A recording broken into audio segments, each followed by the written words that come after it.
Sede sóbrios e vigilantes. O diabo, vosso adversário, anda em derredor como um leão que ruge, buscando a quem possa devorar. Resisti-lhe firmes na fé. Você percebeu que Pedro não mandou nós orarmos para Deus lidar com o diabo, mas ele mandou nós resistirmos o diabo na fé? Agora eu te pergunto, você sabe fazer isso? Olá, seja bem-vindo. Eu sou o Léo Murata e você está no Ponto de Equilíbrio. No vídeo passado nós falamos um pouco sobre a guerra espiritual e a nossa parte nessa guerra. Se você não assistiu o vídeo passado, eu vou deixar um card passando aqui em cima. Você dá um clique e você vai ser direcionado para o vídeo. Neste vídeo eu quero falar com você como resistir firme na fé. Primeiro eu quero te mostrar qual é a importância de você saber resistir firme na fé. Tiago capítulo 4, no versículo 7, o apóstolo Tiago diz assim: sujeitai-vos, portanto, a Deus, resisti o diabo e ele fugirá de vós. Essa é a única forma que a Bíblia diz que o diabo sai, resistindo ele na fé. O diabo não sai porque ele cansou de bater, o diabo não sai porque ele bateu demais e ficou com pena. O diabo só sai se nós resistirmos ele na fé. É por isso que Pedro disse: sede sóbrios e vigilantes. O diabo, vosso adversário, anda em derredor como um leão que ruge, buscando a quem possa devorar. Resisti-lhe firmes na fé. Todas as vezes que o Novo Testamento nos alerta sobre Satanás vindo para cima de nós, essas são as instruções que ele nos dá, para nós resistirmos firmes na fé.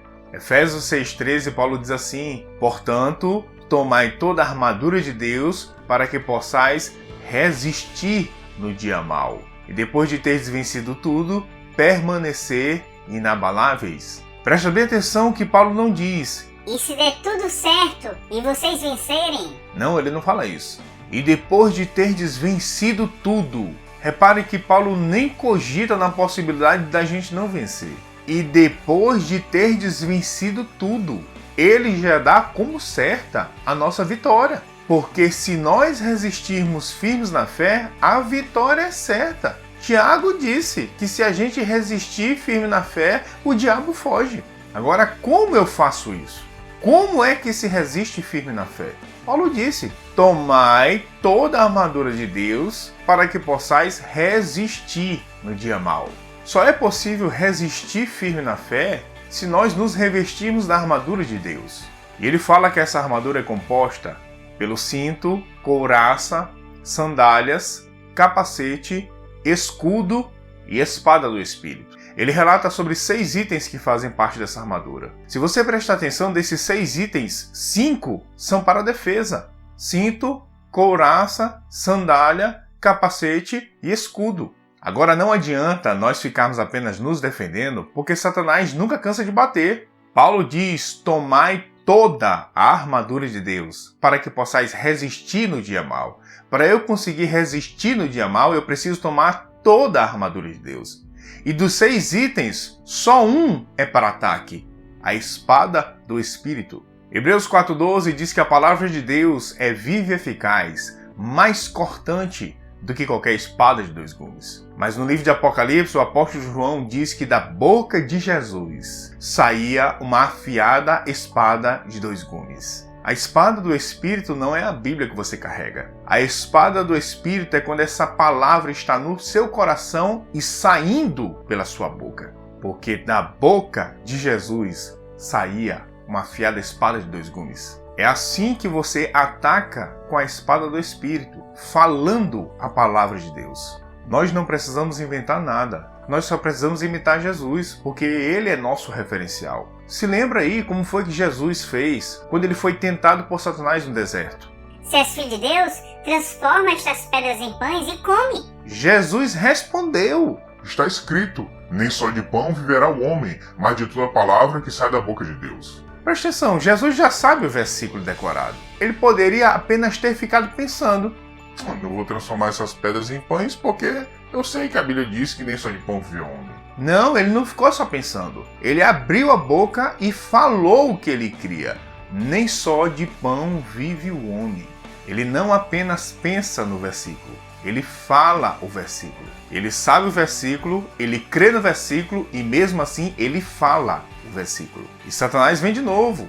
Se és filho de Deus, atira-te daqui para baixo, porque está escrito a teu respeito: aos anjos Deus enviará ordem para que te guardem. Qual é a atitude de Jesus? Também está escrito: não tentarás o Senhor teu Deus. E Satanás volta de novo. Tudo isto te darei, se prostrado me adorares. Retira-te, Satanás, porque está escrito: só ao Senhor teu Deus adorarás, e só a ele prestarás culto.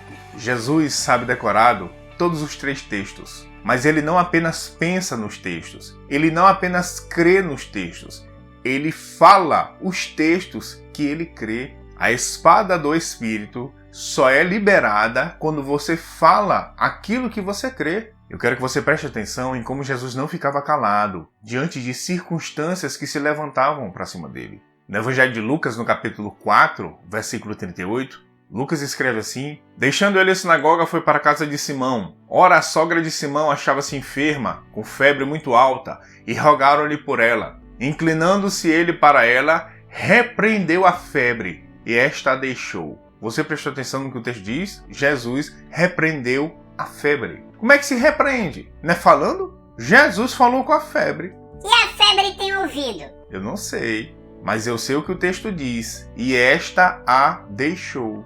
Em Marcos capítulo 11, a partir do versículo 12, Jesus está com fome. De longe ele olha uma figueira. Ele anda até a figueira para ver se tem algum figo para ele comer. Quando ele chega lá, a figueira não tinha figos. O versículo 14 diz assim: então Jesus lhe disse: nunca, jamais como alguém fruto de ti. Então Jesus lhe disse. Disse para quem? Para a figueira.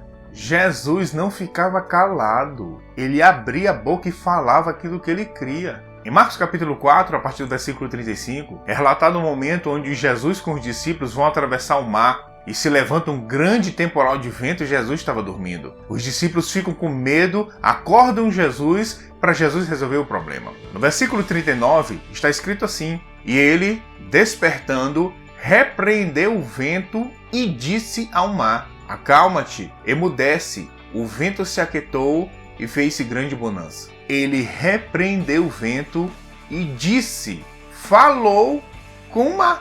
Essa era a reação que Jesus tinha quando coisas se levantavam contra ele. Preste atenção que Jesus não ficava calado. Ele abria a boca e falava. Jesus não orou para o Pai curar a sogra de Pedro. Jesus falou com a febre. Jesus não orou para o Pai secar a figueira. Jesus falou para a figueira.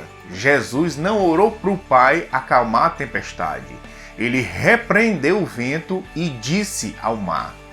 Ah, mas Jesus é o Filho de Deus, né?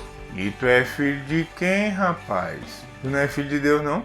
O Filho de Deus disse em João 14:12: quem crê em mim fará as mesmas obras que eu faço. A espada do Espírito não sai da boca de Deus. Ela sai da minha e da sua. Este é o único item de ataque da armadura de Deus. E Paulo disse: tomai toda a armadura de Deus para que possais resistir no dia mau. Não vamos conseguir resistir firmes na fé com a boca fechada. É muito importante você entender que resistir firme na fé não é aguentar como puder, torcendo para Jesus ter misericórdia de nós e vir nos salvar. Nós não resistimos apanhando, nós resistimos crendo no que está escrito e falando aquilo que cremos. Tomai toda a armadura de Deus para que possais resistir no dia mau. Se você tomar toda a armadura de Deus e usar a espada do Espírito, você vai vencer tudo e permanecer inabalável. Seja abençoado na prática da palavra e até o próximo vídeo. Nos 3 textos que Paulo escreve para Timóteo acerca da guerra, do combate espiritual, ele chama de bom combate da fé, porque nós já entramos nele mais do que vencedores. Quando nós subimos no ringue, Satanás já estava caído. E quem derrubou ele? Jesus.